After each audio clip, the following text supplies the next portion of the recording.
ओम मंगलम भगवान विष्णु मंगलम गरुड़ध्वज मंगलम पुंडरीकाक्ष मंगलाय तनो हरि मंगलाय तनो हरि। सभी श्रोता बंधु को मेरा राम राम नमस्कार।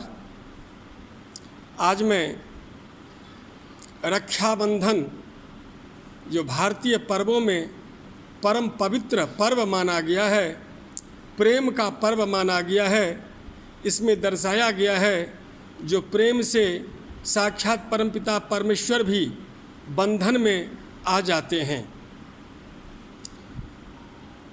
पवित्रा एकादशी के बाद ये पर्व श्रावण शुक्ल पूर्णमासी को मनाया जाता है। इस पर्व में भद्रारहित रक्षाबंधन करनी चाहिए। कहा गया है शास्त्र में, भद्रायाम द्वेन कर्तव्ये श्रावणी फाल्गुनी तथा। अर्थात श्रावणी का अर्थ होता है रक्षाबंधन, फाल्गुनी का अर्थ होता है होलिका दहन। ये दोनों पर्व भद्रा में नहीं मनाना चाहिए। आइए रक्षाबंधन के बारे में कुछ हम लोग कथा भी श्रवण कर लेते हैं और रक्षाबंधन का मंत्र भी हम लोग श्रवण कर लेते हैं। रक्षाबंधन का मंत्र है, येन बद्धो बली राजा दानवेन्द्रो महाबलः तेन त्वामनुबध्नामि रक्षमाचलमाचलः। इस मंत्र के द्वारा रक्षा सूत्र अगर ब्राह्मण के द्वारा बंधवाया जाए या बहन अपने भाई की कलाई पर राखी बांधती हैं तो कहते हैं वर्ष तक, पूरे वर्ष तक पुत्र पौत्रादि सहित सब सुखी रहते हैं। कथा आती है ये प्राचीन काल में एक बार 12 वर्षों तक देवासुर संग्राम होता रहा, जिसमें देवताओं का पराभव हुआ और असुरों ने स्वर्ग पर आधिपत्य कर लिया। दुखी, पराजित और चिंतित इंद्र देवगुरु बृहस्पति जी के पास गए और कहने लगे कि इस समय नो तो मैं यहाँ सुरक्षित हूँ और नो ही यहाँ से कहीं निकल ही सकता हूँ।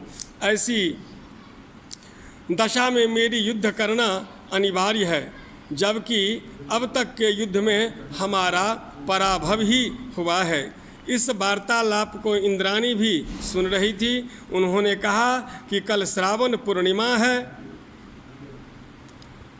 मैं विधान पूर्वक रक्षा सूत्र तैयार करूंगी, उसे आप स्वस्ति वाचन पूर्वक ब्राह्मणों से बंधवा लीजिएगा, इससे आप अवश्य विजयी होंगे। दूसरे दिन जो पूर्णमासी तिथि आई तो इंद्र ने रक्षा विधान और स्वस्ति वाचन पूर्वक रक्षाबंधन कराया, जिसके प्रभाव से उनकी विजय हुई। तब से यह पर्व मनाया जाने लगा। इस दिन बहनें भाई की कलाई में रक्षा सूत्र राखी बांधती है, जो प्रथा साक्षात महारानी लक्ष्मी ने प्रचलित की थी। कथा को विधान को प्रारंभ की थी। जब राजा बलि संपूर्ण पृथ्वी पर, राजा बलि को आप जानते हैं, प्रहलाद के पुत्र विरोचन और विरोचन के पुत्र बलि, तो राजा बलि ने संपूर्ण पृथ्वी पर आधिपत्य जमा लिया। तब भगवान ने वामन का रूप अवतार लेके राजा बलि से कुछ मांगने के लिए आए। उन्होंने कहा, ब्राह्मण देवता जो मांगना है मांग लो। उन्होंने कहा, मुझे 3 पग जमीन चाहिए। उन्होंने कहा, ठीक है एवमस्तु। तो भगवान ने 2 चरण में ही नाप लिया। बोला, तीसरा पग मैं कहाँ रखूं? उन्होंने कहा, मेरे मस्तक पे रख दो। प्रसन्न हुए। बोला, ठीक है, अब तुम भी मेरे अधीन हो गए हो, जो मैं कहता हूँ वही करो। तुम पाताल लोक, रसातल, तलातल, सुतल लोक जो पृथ्वी के नीचे हैं वहाँ चले जाओ। उन्होंने कहा, यदि मैं आपका भक्त हूँ तो मैं भी और कुछ मांगना चाहता हूँ। भगवान विष्णु ने कहा, मांगो।